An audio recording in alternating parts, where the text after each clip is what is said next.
Multi-factor authentication, MFA, two-factor authentication, or 2FA, along with similar terms, is an electronic authentication method in which a user is granted access to a website or application only after successfully presenting two or more pieces of evidence, or factors, to an authentication mechanism.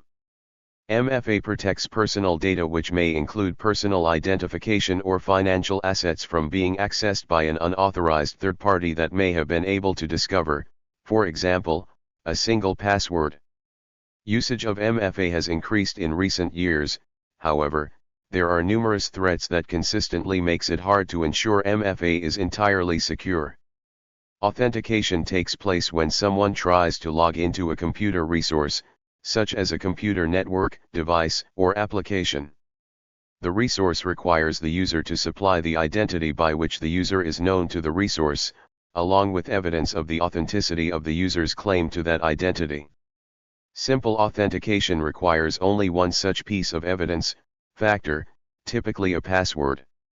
For additional security, the resource may require more than one-factor multi-factor authentication, or two-factor authentication in cases where exactly two pieces of evidence are to be supplied.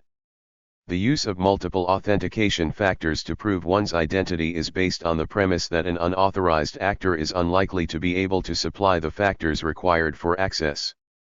If, in an authentication attempt, at least one of the components is missing or supplied incorrectly, the user's identity is not established with sufficient certainty, and access to the asset, example a building or data, being protected by multi-factor authentication, then remains blocked. The authentication factors of a multi-factor authentication scheme may include something the user has, any physical object in the possession of the user, such as a security token, USB stick, a bank card, a key, etc. Something the user knows, certain knowledge only known to the user, such as a password, PIN, PUK, etc. Something the user is, some physical characteristic of the user, biometrics, such as a fingerprint, eye iris, voice, typing speed, pattern in key press intervals, etc. An example of two-factor authentication is the withdrawing of money from an ATM. Only the correct combination of a bank card, something the user possesses, and a PIN, something the user knows, allows the transaction to be carried out. Two other examples are to supplement a user-controlled password with a one-time password, OTP, or code generated or received by an authenticator, e.g. a security token or smartphone, that only the user possesses. A third-party authenticator app enables two-factor authentication in a different way, usually by showing a randomly generated and constantly refreshing code which the user can use, rather than sending an SMS or using another method. Knowledge factors are a form of authentication. In this form, the user is required to prove knowledge of a secret in order to authenticate. A password is a secret word or string of characters that is used for user authentication.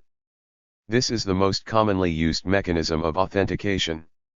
Many multi-factor authentication techniques rely on passwords as one factor of authentication.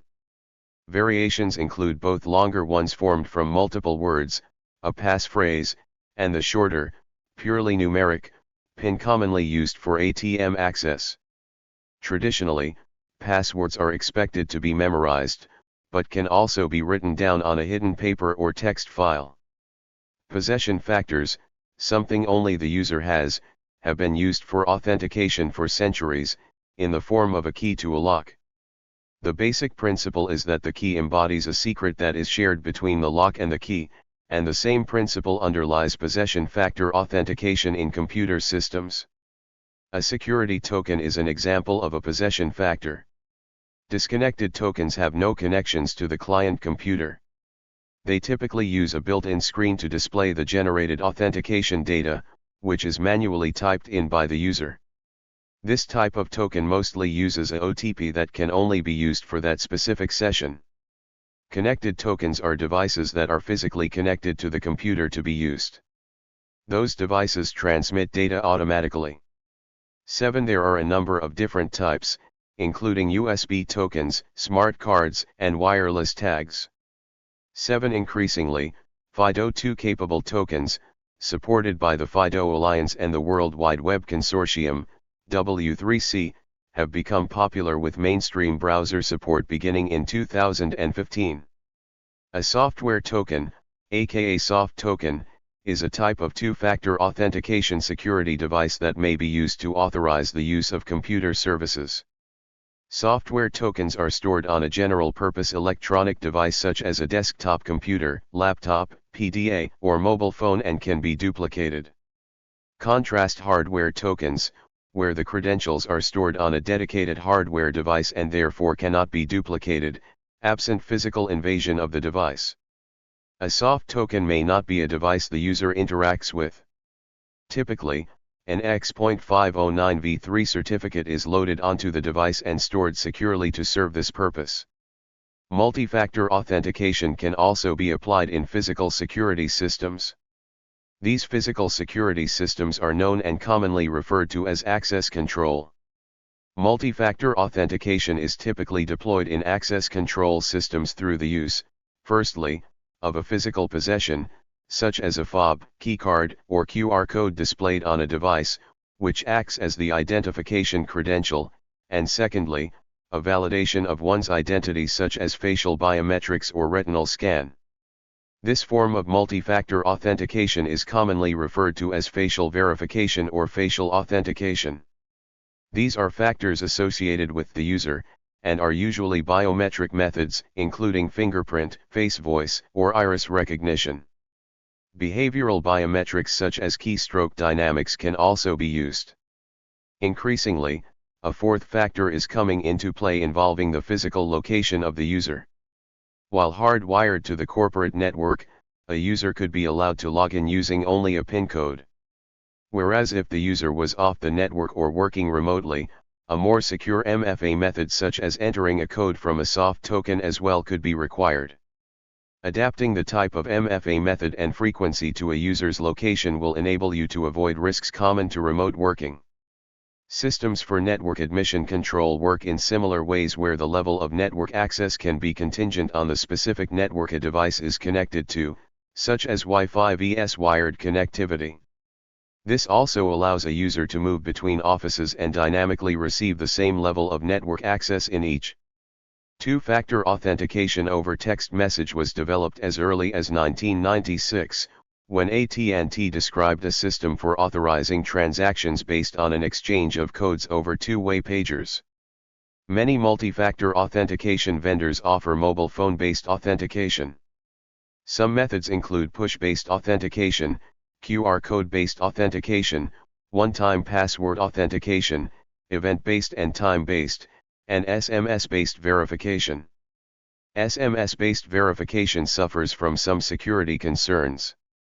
Phones can be cloned, apps can run on several phones and cell phone maintenance personnel can read SMS texts. Not least, cell phones can be compromised in general, meaning the phone is no longer something only the user has. The major drawback of authentication including something the user possesses is that the user must carry around the physical token, the USB stick, the bank card, the key or similar, practically at all times. Loss and theft are risks.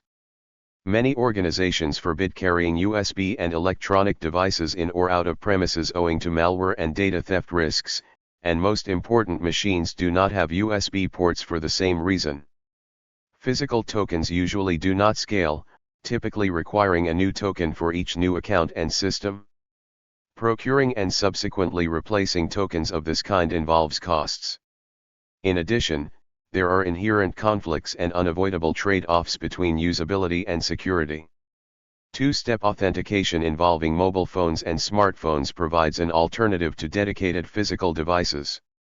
To authenticate, people can use their personal access codes to the device, i.e., something that only the individual user knows, plus a one-time valid, dynamic passcode, typically consisting of 4 to 6 digits. The passcode can be sent to their mobile device too by SMS or can be generated by a one-time passcode generator app. In both cases, the advantage of using a mobile phone is that there is no need for an additional dedicated token, as users tend to carry their mobile devices around at all times. Notwithstanding the popularity of SMS verification, security advocates have publicly criticized SMS verification, and in July 2016, a United States NIST draft guideline proposed deprecating it as a form of authentication. A year later, NIST reinstated SMS verification as a valid authentication channel in the finalized guideline. In 2016 and 2017 respectively, both Google and Apple started offering user two-step authentication with push notifications 3 as an alternative method. Security of mobile-delivered security tokens fully depends on the mobile operator's operational security and can be easily breached by wiretapping or SIM cloning by national security agencies. Advantages: no additional tokens are necessary because it uses mobile devices that are, usually, carried all the time. As they are constantly changed, dynamically generated passcodes are safer to use than fixed, static, login information. Depending on the solution, passcodes that have been used are automatically replaced in order to ensure that a valid code is always available. Transmission/reception problems do not, therefore, prevent logins. Disadvantages: users may still be susceptible to phishing attacks. An attacker can send a text message that links to a spoofed website that looks identical to the actual website. The attacker can then get the authentication code, username, and password. A mobile phone is not always available. It can be lost, stolen, have a dead battery, or otherwise not work. Despite their growing popularity, some users may not even own a mobile device, and take umbrage at being required to own one as a condition of using some service on their home PC. Mobile phone reception is not always available. Large areas, particularly outside of towns, lack coverage. SIM cloning gives hackers access to mobile phone connections. Social engineering attacks against mobile operator companies have resulted in the handing over of duplicate SIM cards to criminals. Text messages to mobile phones using SMS are insecure and can be intercepted by IMSI catchers. Thus, third parties can steal and use the token. Account recovery typically bypasses mobile phone two-factor authentication. Modern smartphones are used both for receiving email and SMS. So, if the phone is lost or stolen and is not protected by a password or biometric, all accounts for which the email is the key can be hacked, as the phone can receive the second factor. Mobile carriers may charge the user messaging fees. The Payment Card Industry, PCI, Data Security Standard, Requirement 8.3, requires the use of MFA for all remote network access that originates from outside the network to a card data environment, CDE. Beginning with PCI DSS version 3.2, the use of MFA is required for all administrative access to the CDE, even if the user is within a trusted network. The Second Payment Services Directive requires strong customer authentication on most electronic payments in the European Economic Area since September 14, 2019. In India, the Reserve Bank of India mandated two-factor authentication for all online transactions made using a debit or credit card using either a password or a one-time password sent over SMS. This requirement was removed in 2016 for transactions up to 2,000 Indian rupees after opting in with the issuing bank. Vendors such as Uber have been mandated by the bank to amend their payment processing systems in compliance with this two-factor authentication rollout. Details for authentication for federal employees and contractors in the U.S. are defined in Homeland Security Presidential Directive 12, HSPD 12. IT regulatory standards for access to federal government systems require the use of multi-factor authentication to access sensitive IT resources, for example when logging onto network devices to perform administrative tasks and when accessing any computer using a privileged login. NIST Special Publication 800-63-3 discusses various forms of two-factor authentication and provides guidance on using them in business processes requiring different levels of assurance. In 2005, the United States Federal Financial Institutions Examination Council issued guidance for financial institutions recommending financial institutions conduct risk-based assessments, evaluate customer awareness programs, and develop security measures to reliably authenticate customers remotely accessing online financial services, officially recommending the use of authentication methods that depend on more than one factor, specifically, what a user knows, has, and is, to determine the user's identity. In response to the publication, numerous authentication vendors began improperly promoting challenge questions, secret images, and other knowledge-based methods as multi-factor authentication. Due to the resulting confusion and widespread adoption of such methods, on August 15, 2006, the FEC published supplemental guidelines which state that by definition, a true multi-factor authentication system must use distinct instances of the three factors of authentication it had defined, and not just use multiple instances of a single factor. According to proponents, multi-factor authentication could drastically reduce the incidence of online identity theft and other online fraud, because the victim's password would no longer be enough to give a thief permanent access to their information. However, many multi-factor authentication approaches remain vulnerable to phishing man-in-the-browser, and man-in-the-middle attacks. Two-factor authentication in web applications are especially susceptible to phishing attacks, particularly in SMS and emails, and, as a response, many experts advise users not to share their verification codes with anyone, and many web application providers will place an advisory in an email or SMS containing a code. Multi-factor authentication may be ineffective against modern threats, like ATM skimming, phishing, and malware.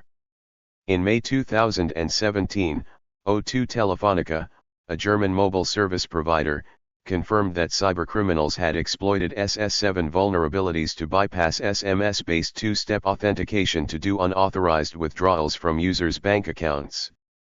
The criminals first infected the account holders' computers in an attempt to steal their bank account credentials and phone numbers. Then the attackers purchased access to a fake telecom provider and set up a redirect for the victim's phone number to a handset controlled by them. Finally, the attackers logged into victims' online bank accounts and requested for the money on the accounts to be withdrawn to accounts owned by the criminals. SMS passcodes were routed to phone numbers controlled by the attackers, and the criminals transferred the money out. An increasingly common approach to defeating MFA is to bombard the user with many requests to accept a login, until the user eventually succumbs to the volume of requests and accepts one. Many multi-factor authentication products require users to deploy client software to make multi-factor authentication systems work. Some vendors have created separate installation packages for network login, web access credentials, and VPN connection credentials.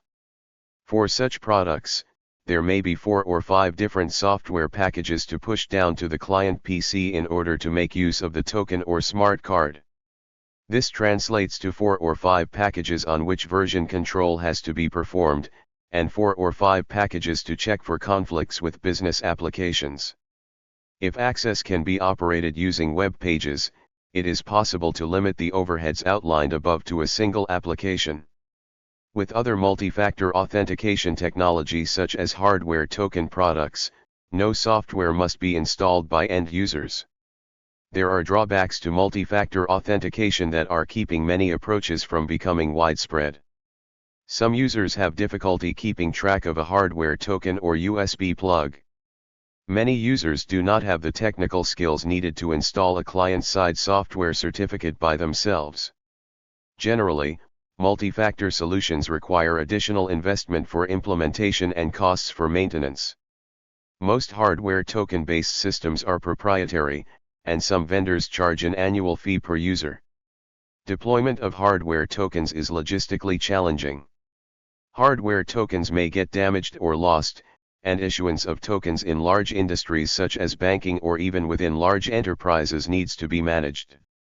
In addition to deployment costs, multi-factor authentication often carries significant additional support costs. A 2008 survey of over 120 U.S. credit unions by the Credit Union Journal reported on the support costs associated with two-factor authentication. In their report, software certificates and software toolbar approaches were reported to have the highest support costs.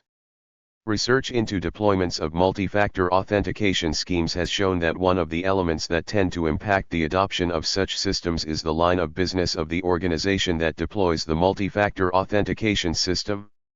Examples cited include the U.S. government, which employs an elaborate system of physical tokens, which themselves are backed by robust public key infrastructure, as well as private banks, which tend to prefer multi-factor authentication schemes for their customers that involve more accessible, less expensive means of identity verification, such as an app installed onto a customer-owned smartphone.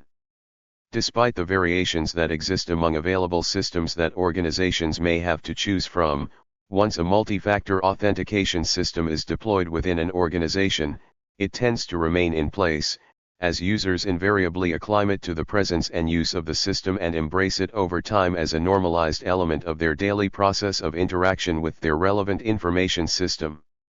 While the perception is that multi-factor authentication is within the realm of perfect security, Roger Grimes writes that if not properly implemented and configured, multi-factor authentication can in fact be easily defeated.